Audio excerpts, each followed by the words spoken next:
Ito ay panimula sa pag-aaral patungkol sa ang kahalagahan ng entrepreneurship sa ekonomiya at lipunan.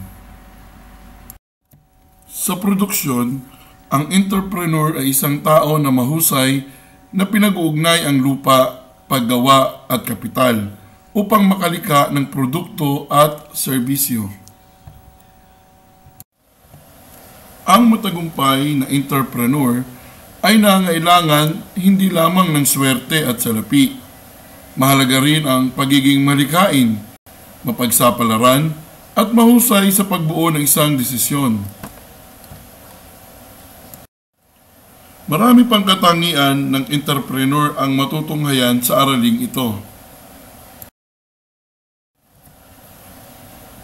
Ang mga katanungan tulad ng ano ang mahalagang papel na ginagampanan ng entrepreneurship sa proseso ng produksyon at sa kabuuan ng ekonomiya at paano nagiging kaagapay ng pamahalaan ang entrepreneur ay bibigyan ng kasagutan ng araling ito.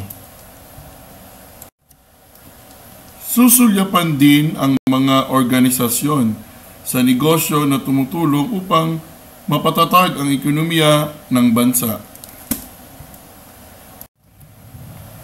Atin ang simulan ang iyong pag-aaral tungkol sa ang kahalagahan ng entrepreneurship sa ekonomiya at lipunan. Kahulugan ng entrepreneur at entrepreneurship.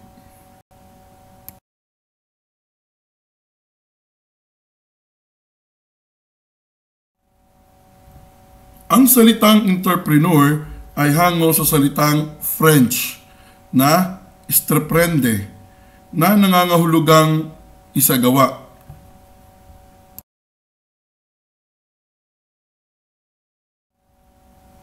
Ang entrepreneur ay isang individual na nagsasaayos, nangangasiwa, at nakikipagsapalaran sa isang negosyo.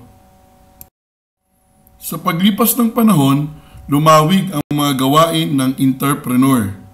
Dahil dito, nararapat ding palawakin ang kahulugan nito.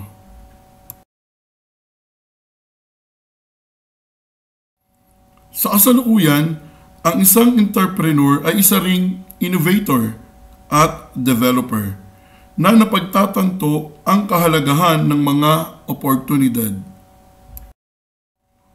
Ang mga oportunidad na ito ay siya namang isinasalin ng isang entrepreneur sa pamamagitan ng pagbibigay ng mga kaalaman, panahon, salapi at kahusayan.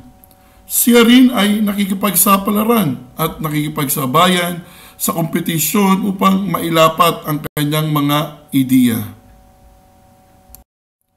Ang isang entrepreneur ay patuloy na nakikipagsapalaran at ginagamit ang kanyang kakayahan upang makamtan ang pinakamalaking kita at pansariling kasiyahan.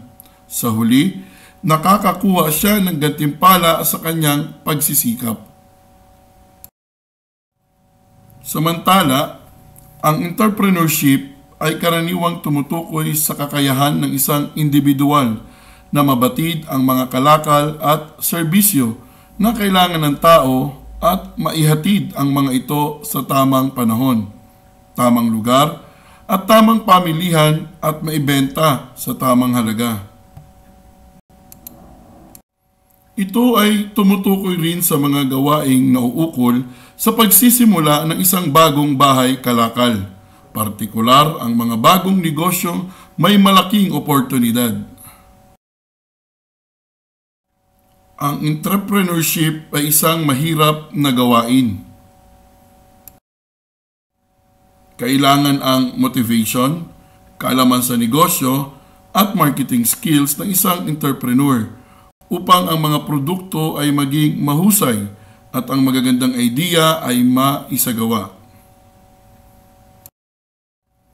Upang malaman kung iyong naunawaan ang mga ipinaliwanag, subukang sagutan ang mga katanungan. Sino ang entrepreneur? Sa iyong palagay, bakit mahalagang katangian ng entrepreneur ang pakikipagsapalaran? Dito natatapos ang unang bahagi ng iyong pag-aaral tungkol sa ang kahalagahan ng entrepreneurship sa ekonomiya at lipunan. Kahulugan ng entrepreneurship at entrepreneur.